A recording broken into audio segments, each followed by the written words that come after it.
What's up, my beautiful people? It's your girl Veronica Dana, as always. ቬሮኒካ ዳነ ከእጇ ላይ ያለው ንቅሳት ከጀርባ ያለው ሚስጥር ምንድነው? ይቺው ቬሮኒካ ዳነ ከውቁ ተዋናይ ካሳሁን ፍስሐ ማንዴላ ጋር ያላቸው ግንኙነትስ ምንድነው? ከተለያዩ ባለሀብት ወንዶች ጋር ግንኙነት የመሰረተችው ቬሮኒካ ምክንያቷ ምን ይሆን? ጤና ይስጥልኝ ውድ የጎጆ ሾው ቤተሰቦች እንደምን አላችሁ? እነዚህንና ሌላም ስለ ቬሮኒካ አዳነ ፍጹም ተሰምተው የማያውቁ አስደንጋጭ የሆኑ መረጃዎች ደርሰውናል፣ የምናደርሳችሁ ይሆናል። እናንተ ብቻ እንደተለመደው ቪዲዮን ላይክ በማድረግ ጀምሩ፣ ሼር፣ ሰብስክራይብም እንዳይረሳ።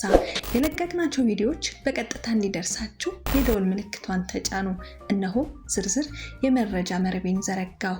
አብራችሁን ዝለቁ።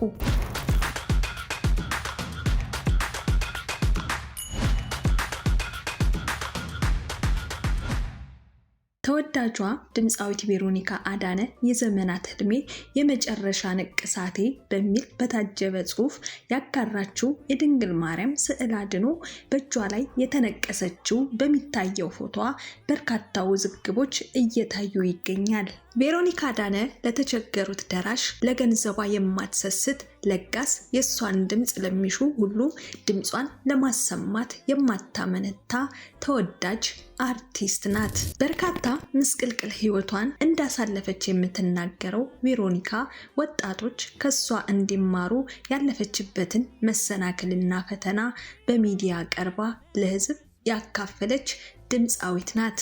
እንዲህ እንደዛሬው ዝነኛ ከመሆኗ በፊት ራሴን ፍለጋ ብዙ ደክም ያለው የምትለው ቬሮኒካ ወደ ሙዚቃ ከመምጣቷ በፊት ያለ እናት ብቻውን ላሳደጋት አባቷ የተለየ ፍቅር እንዳላት የምትናገረው ድምፃዊቷ ስለ አባቷ ስታወራ በእንባ ታጅባ ነው። ከሰሞኑ ያጋራችው የንቅሳት ፎቶዋ መልካምም መጥፎም ሀሳብ እያስተናገደ ይገኛል።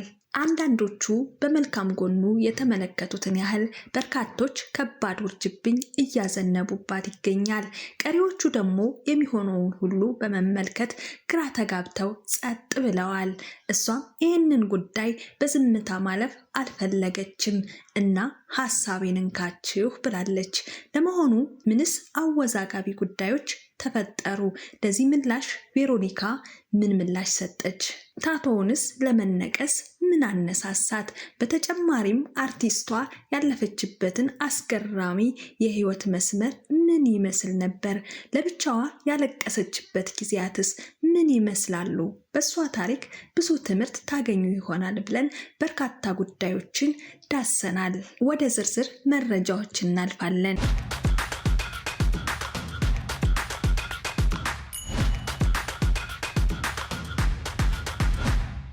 ተወዳጇ ድምፃዊት ቬሮኒካ አዳነ የተወዳጅ አዝማሪ የአዳነ ተካ ልጅ ናት። አዳነ ተካ በአዝማሪነቱ ሙያ ስማቸው ጎልቶ ከሚጠቀሱት ግንባር ቀደም ነው። ብዙ ጊዜ የመሰንቆ ፕሮፌሰር ተብሎ ይሞካሻል። ታዲያ ይሄ የባህል ሙዚቃ ፈርጥ 2 ሴት ልጆችን ከወለደ በኋላ ከባለቤቱ ጋር ይለያያል። ሁለቱን ልጆቹን እንደ እናትም እንደ አባትም ሆኖ የማሳደግ ኃላፊነት ይወድቅበታል። ልጆቹን እየተንከባከበ የተለመደ ስራውን መከወን ግን ለአዳነ ቀላል የሚባል አልሆነለትም።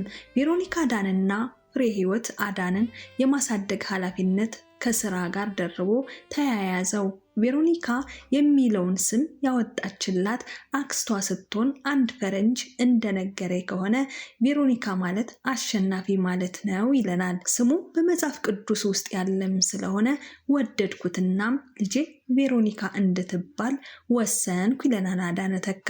አባቴ ሲያሳድገኝ የእናቴንም የአባቴንም ሁለቱንም ቦታ ሸፍኖ የእናቴ አለመኖር እንዳይሰማኝ አድርጎ ነው ስትል ትደመጣለች። በተለያዩ ቃለ መጠይቆች ስለ አባቷ ስትጠየቅ ድምፃዊ መሆኔን ከማወቄ በፊት ተሰጥኦዬን ፍለጋ ብዙ ሞክሬያለሁ ስትል የተደመጠችው ቬሮኒካ እንደ ጥሩነሽ ሯጭ ለመሆን ጠዋት እየተነሳሁ ዱብ ነበር ትለናለች።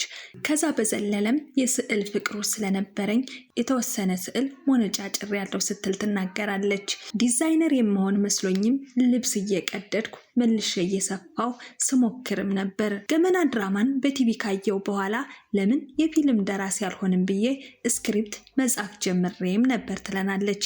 ከዚህ ሁሉ ሙከራ በኋላ በ2006 ዓ.ም በምትማርበት ትምህርት ቤት የድምፃውያን ውድድር ሊካሄድ ምዝገባ መጀመሩን ትሰማለች።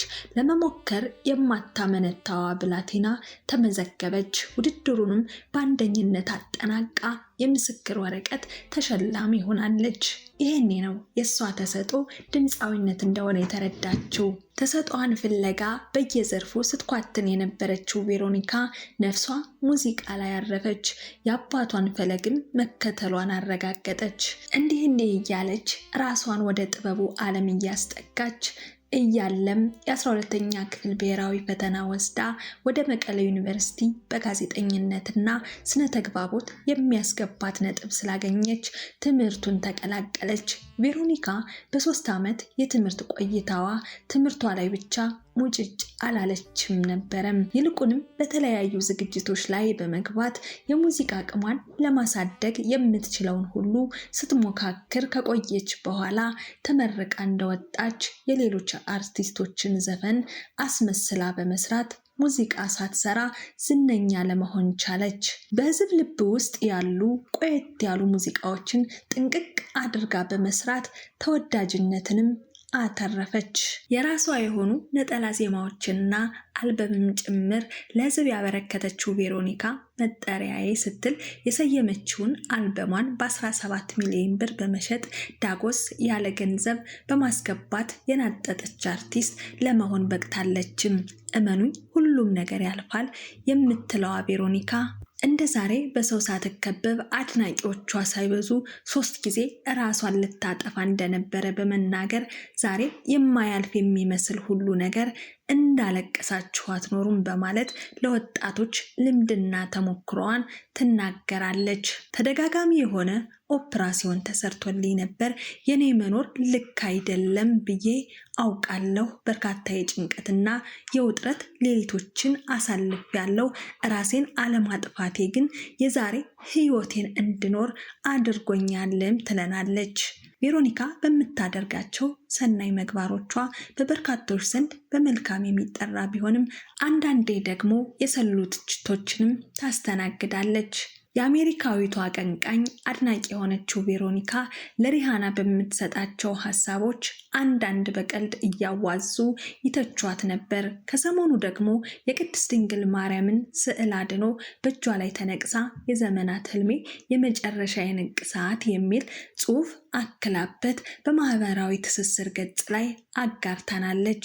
ይህንን መልእክት ያዩ አንዳንድ ሰዎች ተደስተው ለቤቱ ያብቃሽ፣ በዘፈንሽበት አንደበትሽ ለመዘመር ታድለሽ ሲሉ መልካሙን ሁሉ ሲመኙላት፣ ሌሎቹ ደግሞ በየመድረኩ እንዴት የቅዱሳንን ምስል አንግቦ መስፈን ይቻላል? በየመድረኩ ስትጨፍሪና አሸሸ ገዳሜ ስትይ እየዋልሽ እንዴት ጥሩ ነገር እንዳደረገ ሰው አፍሽን ሞልተሽ ትናገሪያለሽ ሲሉ ሲተቿት ተደምጠዋል። ይህንን በማስመልከት ምላሽ ስትሰጥ እንዲህም ስትል ተደምጣለች። አሁን የምጽፍላችሁ ከእናንተ ጋር መልስ ለመመላለስ ሳይሆን እንድታውቁት የምፈልገው ነገር ስላለ ነው ብላናለች። እኔ ዘፋኝ ነኝ። አምኜ ተቀምጬ ቤተሰቤን የማስተዳድርበት የተከበረ ሙያዬ ነው። ማንም አቁሚ ብሎኝ የማቆመው ሳይሆን እሱ በቸርነቱ በቃሽ ሲለኝ የማቆመው ጉዳይ ነው ብላለች።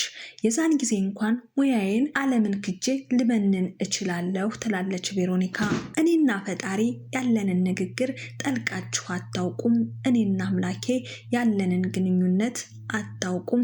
ሁሌም ፈጣሪን ተንበርክኬ የምጠይቀውንም አታውቁም።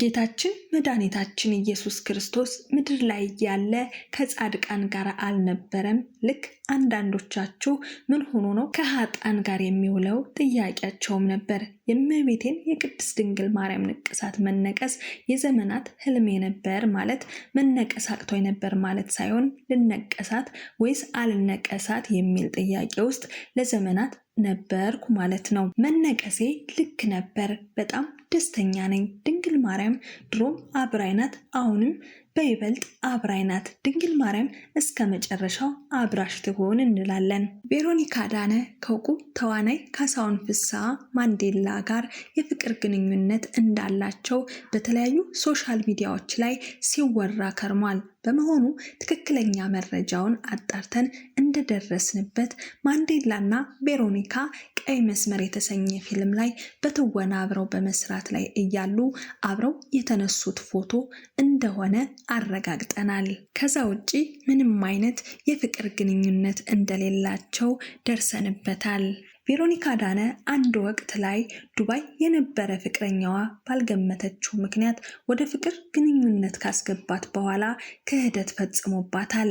ይህንንም አጋጣሚ ቬሮኒካ ስትናገር አንዳንድ ሰው ወደ ማናውቀው ጉድጓድ ውስጥ ከቶ ጥሎክ ይሄዳል ስትል በሐዘን ስሜትና እንባዋ እየጎረፈ ተናግራለች።